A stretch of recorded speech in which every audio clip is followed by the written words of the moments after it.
Hey, welcome everybody. This is Truepowerismine, and this is the other morning show. I have Cobra Immortal in the house. Today's date is 12/14/2018, the year of our Lord. Today's guest is John Lear. John Lear is a pilot, CIA agent, basically, um, and some actually call him the godfather of conspiracies. He's the one that brought us a lot of information in the early days about various things going on. And I know that my audience, at least, knows all about him. John, you're there on the phone? Yeah. How you doing? Oh, pretty good. I just want to also give out the call-in line real quick. Call-in number is 636-209-5044. So, please call in and enjoy your comments. So, John, earlier this week I talked to you and I asked you if you heard about the UFO that's been sighted by the International Space Station. Did you get a chance to see that? Oh, no. Okay. Did you send it to me? Yeah, I sent it on, I believe it was your fan page on Facebook. Yeah, Oh, okay. I sent it there. But basically, I did a show about it earlier, that the day that I found out about it. It would appear to be a massive spaceship, like maybe the size, I want to say, like one of the Great Lakes. It seems like that. And I just want to ask you, to your knowledge, are there any alien societies that may have a spacecraft that big? They have alien societies that have spaceships that can hold our entire solar system. Wow. So, I mean, are these societies, for lack of better words, good or bad? Are they what? Are they good beings or bad beings? The ones with the massive ships? Well, it depends on what your definition of good and bad. Most of them are just non-committal. They have their own agenda, and they're not either good or bad. There's some that are more evil than others, some that are better than others, but everybody's just trying to get along. So there's none that would actually have like human impulses to conquer the universe or conquer the galaxy. That's us. That's why they don't want us in space. That's why they put the Van Allen belt, is so that we couldn't go out and pull that kind of stuff. We're here on Earth. We're on Earth to learn how to live with integrity, without envy, hate, or greed, and to express our love to our families each and every day.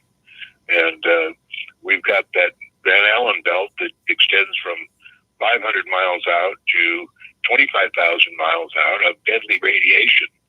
And it's just to keep us from spreading our kind of hate and envy and greed out into the solar system.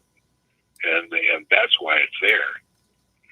So if that's like, has that been artificially placed there, or is that a natural phenomenon? I'm really having trouble hearing you. It's just, have you got a microphone or something? Yeah, hold on. Let me try it like this. Is this somewhat better? I hope it's better. Okay, that's much better. Awesome. No, what I was asking was the Van Allen belt. Do you think is a natural phenomenon, or do you think it was artificially placed around us? No, E.T. put it there. E.T. made us. They were the one that conceived humans. They engineered us. They built us, and they put us here. And they take care of us, and they try to guide us.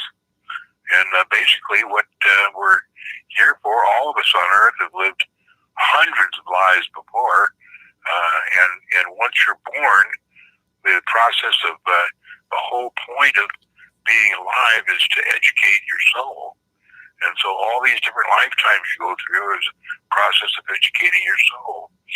And some of us have made the grade, and that's why we're on Earth, is to try and learn how to live with integrity, without envy, hate, or greed, and to express our love to our families each and every day. And that's what we're here for. We're trying to educate our souls and get it off to a good start. If we make the grade, for instance, when we die, we go to the fourth dimension, which people call heaven, but it's much better than heaven. If you have a concept of heaven, multiply that by exponentially by 1,000, and then you'll have something close to what the fourth dimension is like. And it's fantastic. And if people knew how fantastic it was, they would spend a lot more time trying to live with integrity without envy, hate, or greed. But the point is for us to learn how to do that without some kind of bribe or ulterior motive. Right. And so you remember when Steve Jobs died, 10 seconds before he expired, his family is around his bed, and he goes, "Oh, wow. Oh, wow. Oh, wow." And what he was seeing was the lobby of the fourth dimension, how fantastic it was. And when we pass away like he did, we're met by whoever you believe in. Now, some people believe in God. Some people believe in Allah. For me, it's the Great Pumpkin. I believe in the Great Pumpkin. But whoever it is you believe in, they will meet you when you die and take you to reintroduce you to thousands of friends and relatives and family that you've had in your previous lifetimes. And that goes on for about 30 or 40 minutes. And then they take you to this room where it's called the life review. Life review. And they show you all the wonderful and loving and helpful things you've done in your life and all the great things you have done. And then they show you all the nasty things you've done, things that you can't imagine that anybody knew about, and has been recorded in full color, sound, everything real. And you're faced with that. And it's absolutely, it's right there at the three-dimensional projection of how nasty you were, and there's no denying it. So, on balance, after you've seen all the good things and all the nasty things, the decision is made, and I don't know who makes the decision. The decision is made whether you have to come back to the prison planet Earth and make a better effort at learning how to live with integrity without envy, hate, or greed, or whether you've done enough, and you don't have to completely live with integrity, but you have to make an effort to live with integrity. If you've done enough, then you get to stay there in the fourth dimension. And you live there for a couple of lives, and then it's your choice whether you want to go on to the next dimension, the fifth dimension. And people ask, well, how many dimensions are there? There's infinite number of dimensions. It goes on forever, like the universe. Yes. We're fed this BS about the universe starting as a little ball and it's 19 million years old. That's pure baloney. The universe is huge. I mean, it has no end. It has no beginning and no end. And I don't know why they feed us that, but it's not true. Well, you know how certain astrologers claim to see the universe, I guess, elliptic, the edge of the universe. They can, apparently they can see the fringes and past a certain point. Apparently our instruments can't pick up anything, but it's almost as if you're a virus or a bacterium trying to see just how big the Earth is. As if we had something we could see further. Exactly. That's a joke. But what's not funny though, John? Unfortunately, we do have a secret space force. And can you tell people about that a little bit? Well, yeah, when they it started back at the end of World War II when we were trying to make the atomic bomb, and we could make the igniter and we could make all the innards of it, but we could not make the plutonium. Whereas Germany was uh, making their atomic bomb, and they could make the plutonium, but they couldn't make anything else. That's why they never got it going. So when it was obvious they were going to lose the war, they came over to us and they said, "Look, we know you need the plutonium, and we'll give it to you so you can bomb Japan. And all we ask is that after the war, you let 4,000 of our Nazi SS troops in, give them citizenship, no questions asked." And we agreed to do that. And who agreed to do that was John Foster Dulles, who was Secretary of State, Allen Dulles, his brother, who was head of the CIA, and Eleanor Dulles, who was the U.S. Head of the U.S. Desk in Berlin. And they let the 4,000 in. And of course, they infiltrated every company that we had, starting with NASA, Bell Helicopter. That's what the Vietnam War was all about, was to sell Bell helicopters. But they infiltrated NASA. Every person in Astra was a SS Nazi, except the administrator. The administrator was always American. And what they did is they used Kennedy's goal to reach the moon to make money. And the Mercury, the Gemini, and Apollo missions, they were all fake. None of them went. None of them went anywhere. But they did use that $1 million to start the secret space program, which they've been building since then. And now it's enormous. I mean, they've got a lot of cool stuff out there.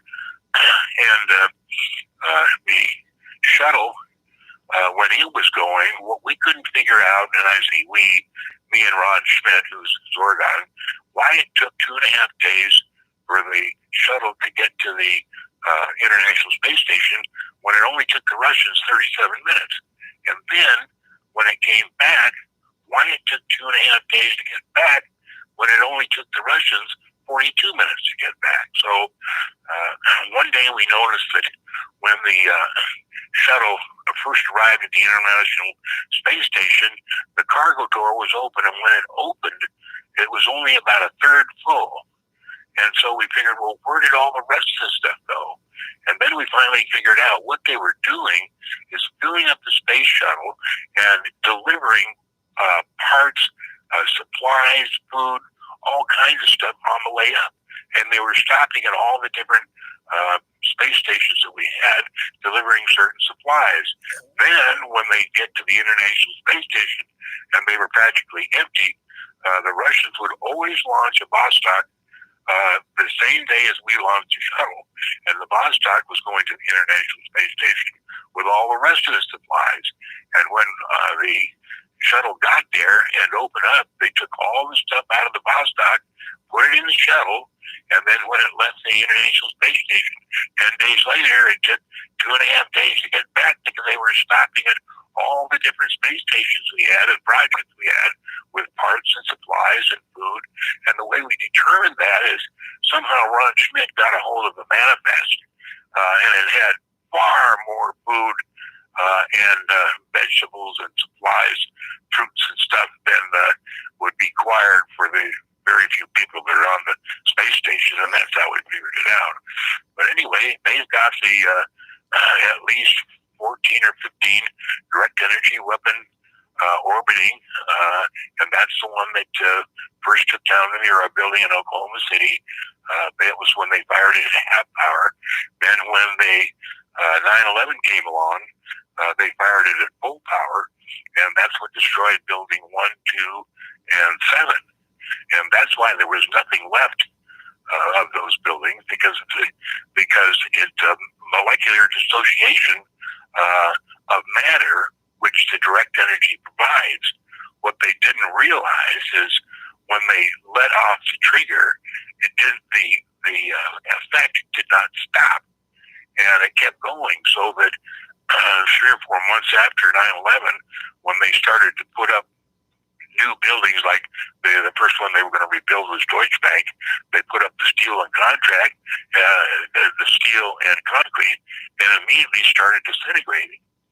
So what they realized is this is the first time they had filed it to full power, and it was not stopping. The effect was not stopping. So what they did is they took the footprint of buildings 1 and 2 and made a reflecting pool, and they filled that reflecting pool with millions of gallons every day to kind of try to ameliorate the effects of the disintegration of matter that the direct energy weapon started. And in addition to, and of course they told people the reflecting pool is in honor of those people that died. Pure bullshit. But some other stuff they have orbiting is they have they make steel plates, huge steel plates for ships and submarines, and it's called D.D, and it's lighter than titanium, stronger than steel, and with a small electrical charge keeps water from 5 to 7 centimeters away from the hull, so that if they use that for submarines or, say, aircraft carriers, there's no drag from the water. And as you know, the equation for the V-hull or deep V-hull ships is 1.34 times the square root of the water line, which usually works out to be about 45 knots, and that's what they tell the public is the maximum speed for either subs or aircraft carriers. But with this D.D, they can go 100 knots, like the Gerald R. Ford easily does 100 knots. Because it doesn't have the drag of the water beside it. But they make these huge metal parts in these enormous factories that are orbiting, and then they bring them down in craft that are huge. The one that Miles Johnson saw in Ireland was 10 times as big as a 747, he said. And I've got a drawing of it on my wall, and that's what I figured they were bringing this stuff down. And he said it was kind of headed over in the direction of Macrahanish, which is a secret base over there. And that's where probably it goes to. Now, we give the British shares with all of our technological stuff. And in the last few months, you've seen the launch of the new class of submarines, the Block 2. And the Navy says, there's a real, advancement. And they have real advances. They don't tell you what it is, but I'll tell you what it is. There's 3 parts of the advancement. One is they use, instead of a fission reactor, they use a fusion reactor, which is not only lighter, it's 10 times powerful, and it doesn't take up as much weight or space. And they can put 5 of those where they would only put in 2 of the fission reactors. And the second thing they've got is the D.D, and then the third thing they've got is a jet power propulsion system in the back. Instead of propeller, they have a way of propelling submarines without using a prop, and that's some of the new stuff the Navy has. But so they don't want to share that information with the public. Pardon? That type of propulsion, wouldn't that generate a bunch of air bubbles, which sonar would pick up? Apparently not. Otherwise, they wouldn't be using it. No, just think of the speed, the technical advantage that we could pretty much have as long as those subs cannot be located and tracked and shot with lasers. And to that degree, what about Antarctica? Recently, there's been a story where 2 people were found dead in the research center down there. Have you heard any alien activities or anything going on down in Antarctica? All I know is there's a huge alien base in Antarctica, much larger than what any of us could imagine.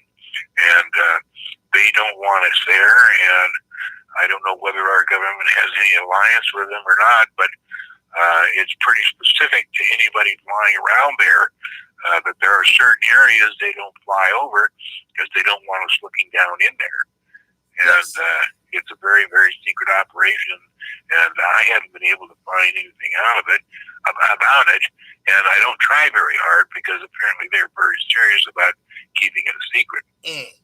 So, is it true that then, since it's a known fact that aliens do have a base here, that in some way, shape, or form they are manipulating our world leaders? That they what? That they manipulate our world leaders or government officials? Well, I'm sure they do. They're the ones that invented us. They made us, so I'm sure that they do that kind of thing. We try to do our best, but ET runs the show, and we're just kind of second banana. Yeah, but it's time for us to throw a banana peel under ET and let him slip. It's time for humanity to ascend to the space, John. It's time for us to start colonizing the whole galaxy. It really is our time. What did you say? It's time for humanity to finally get unleashed from this prison planet. It's time for us to psychologically take the best and brightest of us and come up with some real technology to transport us off of Earth. It's like... Us morons? Are you kidding me? Us morons out in space? It's never going to happen. We're the morons of the universe right now. They don't want us out there, and we're not going to get out there. We don't have anything to contribute. We don't have technology. We don't have anything that we would be able to contribute to outer space other than a lot of bullshit. What about art and music, at least, and poetry? None of that stuff. It's all Earth stuff. And it's going to stay on Earth because of that Van Allen belt. But there's absolutely nothing we can contribute to the solar system. Now, our solar system, we're told, has 9 planets by NASA. That's not true. We have 40 planets, including Earth. And all of those planets have moons. And all of those planets have civilizations. There's 40 different civilizations. And they all have communication, technological interchange, farming interchange. There's fantastic air traffic control between all 40 of those planets. But we're known as the local morons, and we're not supposed to know anything about that because they don't want us interfering until we learn how to live our lives with integrity, without envy, hate, or greed. And we're not doing a very good job. The only reason why I ask is sometimes when you hear story about time travelers, and they would suggest that we finally reached that point to where the stars are finally opened up to us. I mean, you know about the Montauk Project. You know about certain time travel units within our government. I mean, there is a time where we get better. Let me tell you why that's pure bullshit. Time travel, time is a local phenomena. It's a holographic phenomena for Earth so that we can measure things by the day, by the hour, by the month, by the year. But in space, out in space, none of that occurs. None of that happens. There is no time out in space. That's only for us, and it's a local phenomenon. So if you're talking about time travel, you're only talking about time within the Earth phenomena. I see what you're saying. So it's more polarized just to this plane, to this region of space. Exactly. Now, there's a billion Earth planets, a billion prison planets, and when we die, we're routed to, depending on what kind of a job we're doing in educating our soul, we're routed to different planets, or some cases back to this one. Oh my God! So, is there ever a true conclusion then to this whole experiment? Is there ever what? A true conclusion. I mean, is there any way out, or is one destined to be basically reincarnated into different scenarios to try to just better themselves? I mean, what's the end game? There's no way out. You are destined for the rest of existence, and that means forever, to try and educate your soul to living with integrity without envy, hate, or greed. And there's nowhere to go but down. And you have to be pretty bad to go down. They make a lot of effort to help people who are having trouble with that. And that effort includes coming back to Earth for many times. But most of us make the grade because most of us are good, or at least try to be good, and that's all they want to see. But what about the folks, unfortunately, that have the power and the political maneuvers to, like the drug epidemic that we're suffering right now, the opioids and the heroin and all that, that's coming from Afghanistan, which we all know that we invaded Afghanistan not because of freedom, not because the evil Taliban was doing whatever, but we invaded there just to get our hands on that opium. And what about those people who set all that up? What do you think's in store for them? Because apparently it's all being monitored. Okay, well, as beings, we can't change anything or anyone except ourselves. So the best we can do is try and change ourselves for the better and not worry about the other guy. E.T. worries about the other guy. Karma will take place. If somebody does something really bad to you, you don't have to take revenge. You just have to go on with your life because this karma will come along and even the score much better than you could possibly imagine. So you don't have to worry about the people that are dealing opioids unless you need some. Don't worry about them. They've got their own problems. But the other reason why is because, like even in my small little town, it's a burden on, I know a few EMTs and the number of like places they have to go in a month's time, it's like it's just not them. It does affect the community. You're walking through the park and you see the doggone needles underneath bridges. It's the only reason why I bring this up is because it has been suggested that it was the CIA and other government clandestine agencies using the drug trade to fund black ops programs. Because, we all know after Ronald Reagan and the Iran-Contra thing, it was concluded as long as they do not use public funds, they can basically do whatever. And if basically what you're saying is true, ET has basically control over everything, then there's no need for us to have a huge military industrial complex that's basically driving this country into a fiscal situation that we will never bounce back out of. Absolutely not. It's all bullshit. I mean, every time we turn around, there's something that costs more. And the story that The Nation magazine came out with about 2 weeks ago, trying to define that the Pentagon has ripped the public off for $21 trillion, if not more, in the last 20 years. They ripped us off for $21 trillion. Now, that you're talking about a lot of money there. But yes, that's what the Pentagon and the Air Force and the Army and the Navy do. That's their reason for being, is to rip off the public for weapons and stuff that, the joke is they're going to take over outer space. But it's a joke. They're not. They're just morons. But see, the sad thing about it, Jack, that is true. What you just said is true. And that $21 trillion, you, me, our children, our grandchildren, they all owe that. And we need to track down the money. Where's all this money at? And I think we're entitled to some of it back. Well, fortunately, we don't have to worry about that. We just have to worry about ourselves.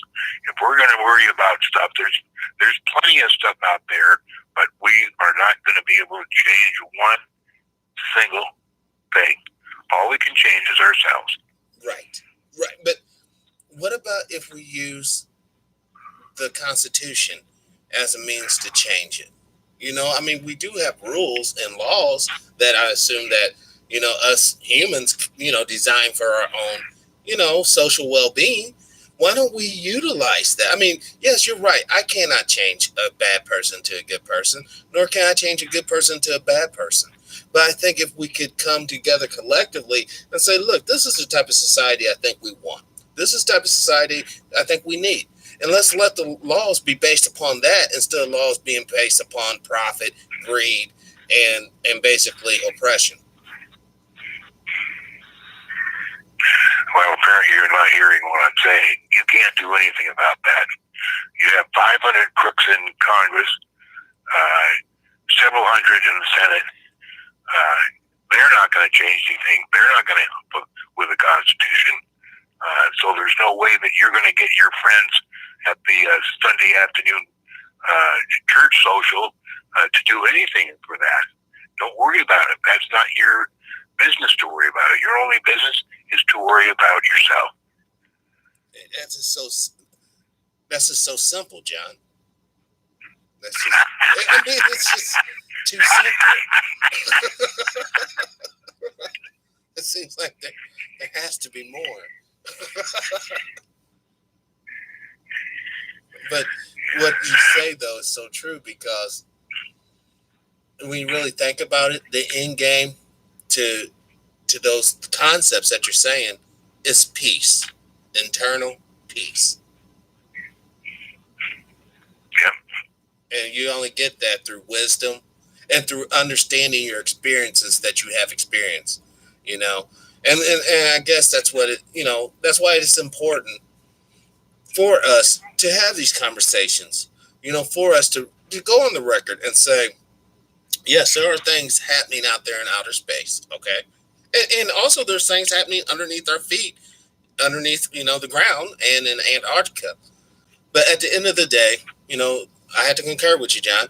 It's absolutely right. You will be better served to focus on your internal struggles than to worry about what's going on basically out there in like the political or religious arena that you're not even, you know, you don't even have access to begin with. Right. Now you're getting the picture. You know, and this is the type of show I wanted to bring, you know, because it's all too easy, especially when we start, you know, doing our own little personal research. We start connecting the dots and like, oh, well, look, you know, the Great Depression happened and then this happened and that happened. And what that ultimately does, it takes you away from, like you said, focusing on yourself and bettering yourself for the next step of this experience that we call life. And it gets you into this hopeless, almost delusional state, thinking, well, if you could just do this or if we could just do that, then we could change this. But what are you ultimately changing it to? Right. You know, it's more of the same. And but one thing about it, though, are there any humans that are truly half aliens and half quote unquote humans? Well, let me tell you this. There's 7.5 billion people on the planet Earth. 25% of those are aliens dressed up as humans. Now, that's a fact. But are those aliens like, and I'm just using this word for context here, spiritual? Like, are they just as spiritually corrupted as us to deserve to be on a prison planet? Or are they like watching our progression in some way? Are they what? Or you know, like basically we're here, us humans are here because we're not getting it right. We have to learn something, right? Now, those alien beings that you're talking about that's also populating down here with us, what's the... No, they have another job. They're already through all the stuff we've been through. So what's their purpose then? Don't know. Oh. See, that's unsettling. I mean, it's just because it's an unknown. I hate not knowing things. So yeah, everybody wants to know stuff, but you don't get to know it. You know, ETs hang around Las Vegas for some reason. I have some friends that have fun going down to casinos because there's so many people there. And if you find somebody that has just a little bit screwy looking ears or screwy looking nose or something like that, get behind them and then put in your mind, I know you're an alien. And you can watch them slowly turn around and see who said that. I have some friends that love to do that. Oh my God. So what about, you mentioned Las Vegas, and I can't help to think of Las Vegas and magic because I used to hang out at the Venetian all the time. What is your thoughts on magic?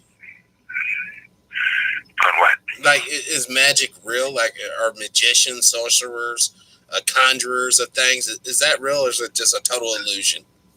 It's all a trick. There's no such thing as magic either. Merry Christmas, kids. No magic, no this, no that.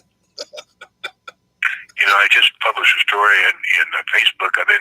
What I've been doing for the last year is writing secrets that I know. And I wrote about 20 years ago, they built a new secret base on the Paiute Mesa, which is halfway between the Tonopah Test Range and Groom Lake. And they built it. What they did is they took off the top of the mountain, built the secret base inside, and then put the top of the mountain back on. And when I was working on it, or when I was working up there, it was called Sandia. I don't know what it's called these days, but when they got ready to open it in 1987, their problem was it took 2,000 people to run it. So they had to figure out how to get 2,000 people up there in the morning and 2,000 people after work back here in Las Vegas in the evening without anybody knowing about it. Now, they couldn't use airplanes because that's too obvious. Somebody would figure it out. They couldn't use buses or cars because it's too far. So they decided to make a secret maglev subway that goes from Luxor to the Bellagio to Sandia. And they trip from Bellagio to Sandia, and it takes 21 minutes. The thing goes about 300 or 400 miles an hour. So what they do is, the reason they picked Bellagio is because Bellagio already had an enormous underground parking area that they could put these people in, make a secret tunnel that goes to the terminal, or the underground subway terminal, and get on the subway there. But what happened is in 2004, they were enlarging that terminal because they were going to put in another tube, and somehow one of the backhoes working 100 feet underground accidentally hit the main power grid for the Bellagio and knocked the power out for 3 days. Now, we all know that when they build casinos, one thing they do is they make sure that the power could never, ever, ever, ever go out, because they've got millions of dollars going across the table at all times. And if they get the power out for even a second, they're down millions of dollars. So when the power went out, not only was there no backup system, but they were in deep, deep trouble. Probably the largest intelligence disaster in Nevada in 50 years, and they were faced with having to tell Nevada Power what they were doing, because Nevada Power didn't know anything about it, and they had to get all these NDAs, called non-disclosure agreements, signed by people who were introduced into what they were doing, so that they help them fix it. It was really a disaster. You can go on the internet tonight after this program and just type in Bellagio Power Out 2004, and you'll see many stories about that power out. But one thing you won't see is what knocked the power out. So anyway, I put my story on Facebook, and I put aerial photos that were taken when they were building the subway. Now, when you build a subway, you start from the top of the ground. You don't start from underground. And so they needed about 74 acres. And at that time, they had the stardust had been dustified, imploded, and there was nothing there but 74 acres of dirt. And so they decided to use that. Boyd Gaming purchased that. Boyd Gaming was the front for all of this. And then what they had to do was build a fake casino, which they called Echelon, along the eastern side of his property, so that the fake casino would hide all the construction from Las Vegas Boulevard, and also from the western side, Industrial Road, and the northern side, Desert Inn Road. And they had these big walls and all kinds of dirt mounds and this fake casino hiding all this equipment. And I've got aerial shots on my Facebook page that show what they were doing. And what happened is after they got it all built and everything, that property sat empty until about 3 years ago when I'm trying to think what the name of the company was. It wasn't Resorts International, so World International, something like that. And they bought the Echelon from Boyd Gaming. And then when there was a delay of about a year and a half, that they didn't do anything. And I think that what happened is when Boyd Gaming built the fake casino, which all it was is to hide the construction, they didn't build it to code. So when they knew nobody buys it, they've got a huge casino there that's not built to code. You know, so, I have a friend. He was telling me that apparently, now I haven't confirmed this to be true or not, but apparently we have the ability to actually do holograms. Like, I mean, I've seen holograms like a music artist and whatnot, but have you heard of any activity where we use holograms to like hide bases and stuff like that? Absolutely. The 9/11, those airplanes were holograms. There was no possible way those could have been airplanes. Not the slightest way. And people who say those were airplanes flying into the building are absolutely nuts because, I've been around aviation for almost 50 years, and I know what airplanes are made of, and I know when they crash, how they crash, and I know that the two airplanes that crashed in the World Trade Center 1 and 2, between them had 6 million parts, and each one of those parts had to be made by an authorized manufacturer, and each one of those 6 million parts had to have an identifying stamp on it. And of those 6 million parts, not one single one was ever found around buildings 1 and 2. Those were holograms. And the reason they used that is because they knew that people wouldn't believe it, and they wanted people to think that Muslims were attacking the U.S. So that we would not like Muslims, and we would go into the Middle East and go after the 6 countries that were Muslim, and that's exactly what we did. Yes, with great. But how were they able to project that then, John? I mean, how were they able to project a hologram? I mean, was it projected from outer space, or no? It was from the. If you look at the pattern of the radar. Picture of during that flight, you'll see that there's another craft about 1,500 feet to the east that parallels that, and it was a plane or something that was holding the projector. Now the projector, there's different ways they can use it, and of course we've had this technology since the early 60s. And we use it for other things too. For instance, we have a secret base that's 44 miles south of Wendover, Utah, in the Ferber Flats, and that's where they fly the black triangles out of. And if you drive by it or you fly over it, all you see is a desert. But that's projectors projecting the desert. And when planes land there, when they're talked in by radar to about 200 feet above the ground, and then they turn off the projectors. And then they can see the runway, and they land. And when they're safely on the ground, they turn the projectors back on. So there's like no event. I mean, like if you're in the projecting, you're still going to see the hologram. Like if you're inside of it. Inside of it, you just see the sky, the blue sky. And the people that work there are told that it's all done with mirrors. They don't know that it's a projector. That's crazy. Now, in addition to that, the test site, the Nevada test site is, I think, the area of Rhode Island. It's enormous.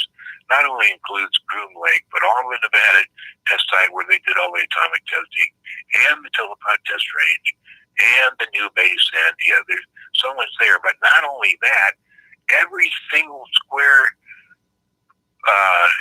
meter, every single square yard of the test site has an underground area that goes down between 5 and 50 stories. The whole thing. And they've been digging that for years. Where are they looking? And, what? I'm thinking they're looking for something there. I mean, yes, I understand have a huge facility like that, but I'm thinking there might be something underneath that. No, that's where they hide all their saucers and their new airplanes and their equipment. They've got all kinds of stuff down there. So, and then they just leave it. See, this is what I'm talking about. Here on one hand, you have the Pentagon saying we need all this for DARPA. We need all this development. But then on the other hand, we have these bases with all this technology literally right here for the taking, and we still got to play this game. Just so somebody we still got to play. Yeah, we were talking about the development of the secret space program, and I got sidetracked there. But after the Apollo program, which was fake, they started launching all this stuff into outer space, and what they did is they started building up Kwajalein Island. Now, Kwajalein Island is in the South Pacific. You can just put it on your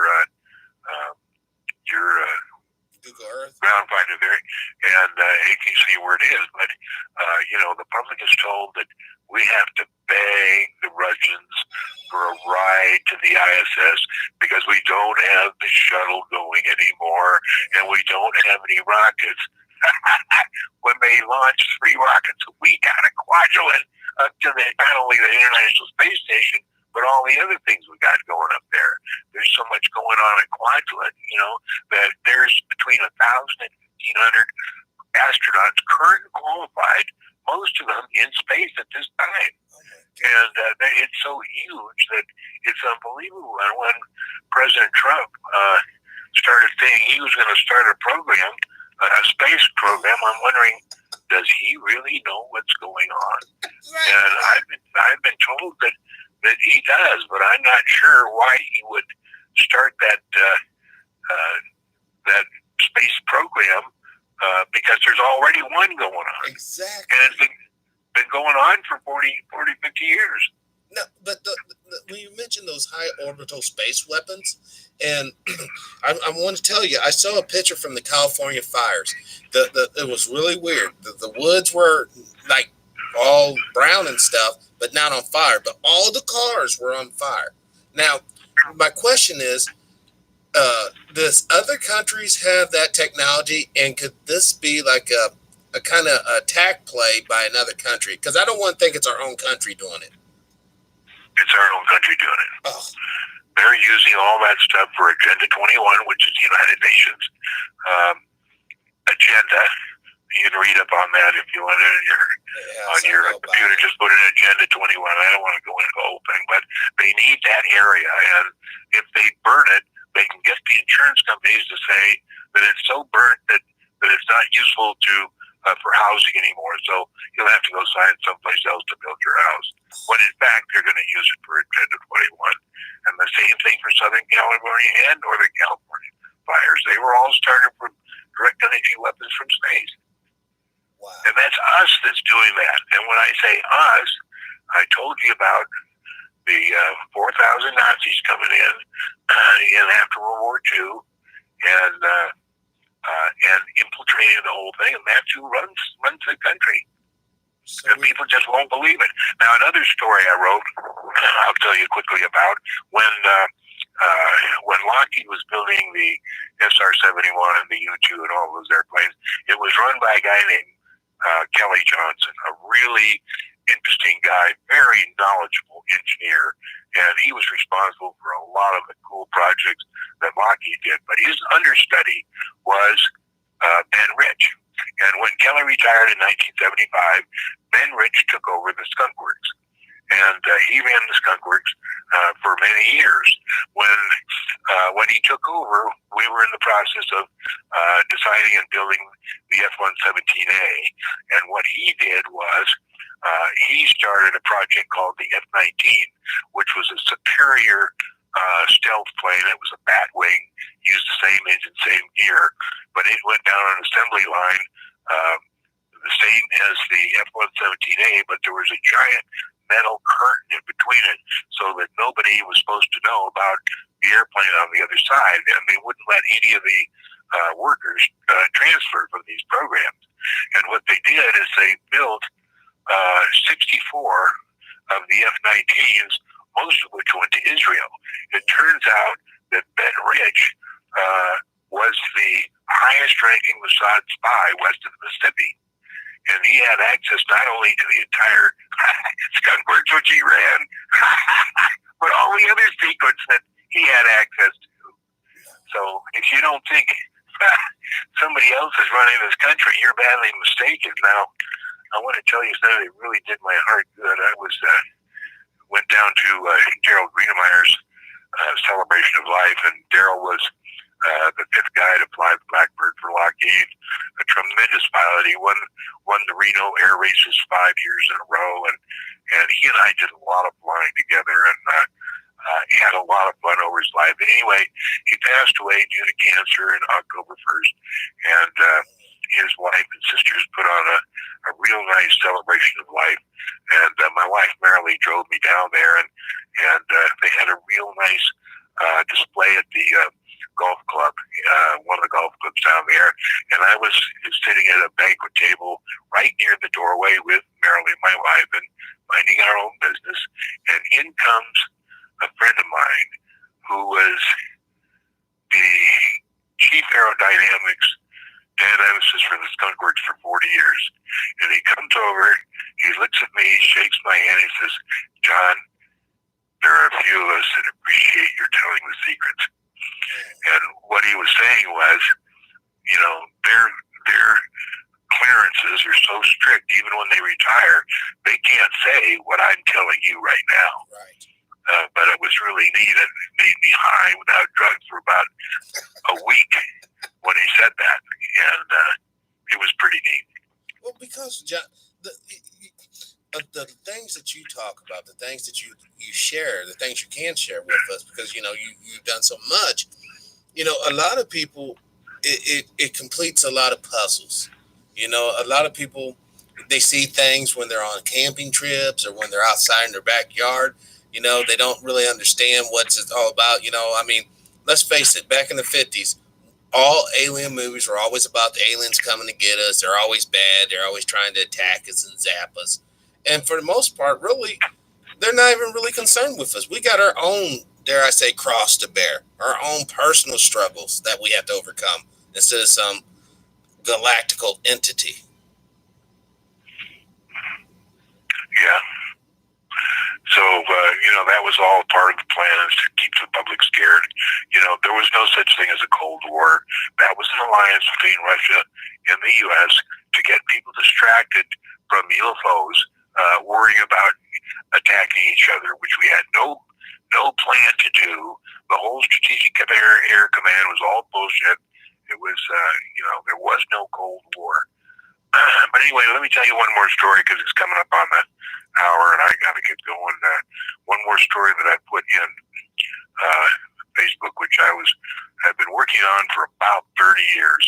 And, I lived in Lebanon for a year, and I lived in Cairo for 2 years. I'm very familiar with the Middle East, and I know a lot of stuff was going on there. And I figured out this story about 20 years ago, and I've just been tracking it and waiting for the perfect time to tell it.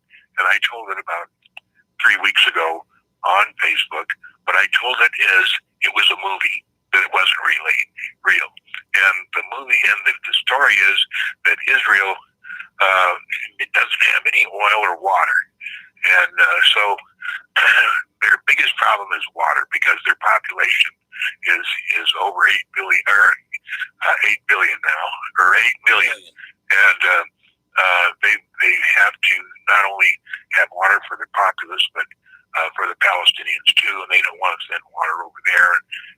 They only have 3 or 4 aquifers and access to the Mediterranean, which they have to go through desalination plants. And anyway, the story has been that they've been very, very short of water, and it was a very, very serious problem. Well, when I was over in the Middle East, I noticed a story that Turkey was going to build a dam on the Euphrates River called the Ataturk. And it was in the middle of Turkey. It was in the middle of Turkey, or just towards the south, where the Euphrates comes down out of the mountains and heads down towards the Persian Gulf through Syria. And they were going to build this huge dam called the Ataturk and make an enormous lake. I mean, it was absolutely huge. And it was slated to be fully operational by 1992 and full by 1994. And so what happened is Israel started, because of the huge advance in nuclear tunneling. They got a nuclear tunneling machine and started from northern Israel and went 364 miles north to under this, where the river, or where the lake was going to be, the Ataturk Lake. And it took them 6 years to do that tunneling because of problems with the tunneling and problems with this and that. But anyway, they finally got it up there, got the under the lake as it started to fill in 1992. And when it started to fill, they started putting pipes that went up from the tube that they had built up into the lake. And they got those up into the lake. There was 4 of them that came up from the main tube, and each one of those could supply enough for Israel for many years. But they had 4 just in case any of the others broke down.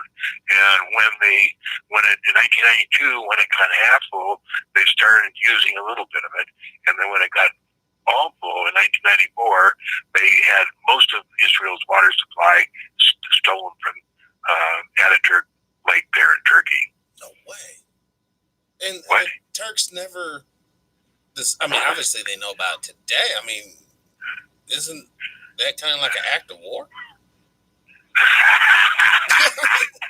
Not to be naive. No, they're friendly. They're stealing as friends. Oh my gosh. See, this is what I'm saying. The geopolitical. And in the story, I post clips that I got out of the Google about some of the public relations that Israel was joining, building this tunnel. They were buying bottled water from Turkey. The good old friends, we're going to buy bottled water from, while we steal all that water from the Ataturk Lake. That's so dirty, man. That is just so dirty. But such it is. Real quick before we go, I only got one question I'm going to ask out of the room, but they want to know, what about weather control? Do you have any information about weather control? Yeah, it's totally controlled by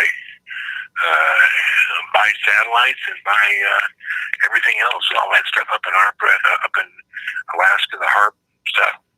Everything is controlled. Everything, the thing down in New Orleans, all of the hurricane that was off to the 100 miles off New York City during 9/11, that was built by them. Everything that happens is made from space now.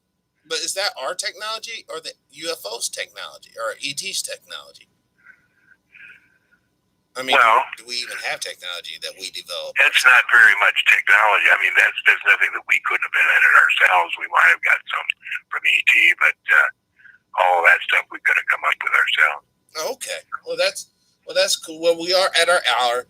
I do appreciate you so much, John, for coming on, setting the record straight, giving us some insight, and more importantly, the key to inner peace, and just sharing all the information you have with us. Okay, well, call me anytime, and remember, live your life with integrity without envy, hate, or greed. Yes, sir. Words to live by for sure. Thank you. Talk to you later. Talk to you later. Bye. Awesome guy. Very awesome guy, John is. I just want to say thank you all for listening to this video. I got some very exciting things coming up. Had a very interesting phone call from a gentleman tonight, but tomorrow join me at 2 p.m. Central Time. I have Steve and Janet from Shark on Sunday. Also at 2 p.m. This is all special report. 2 p.m. I have Brother Judah Wook. And then Monday, time is not set just yet in stone, but I should have on special report Mark from Anaheim and a special guest, and we'll be discussing a very good topic. It should be a really, really positive show. And I just want to say thank you all. This has been a wonderful year. The other morning show, special report, random BS. We have been making strides. We've really been riding out the waves, and there's more good things to come. So thank you all. Take care. And this has been the other morning show. Peace.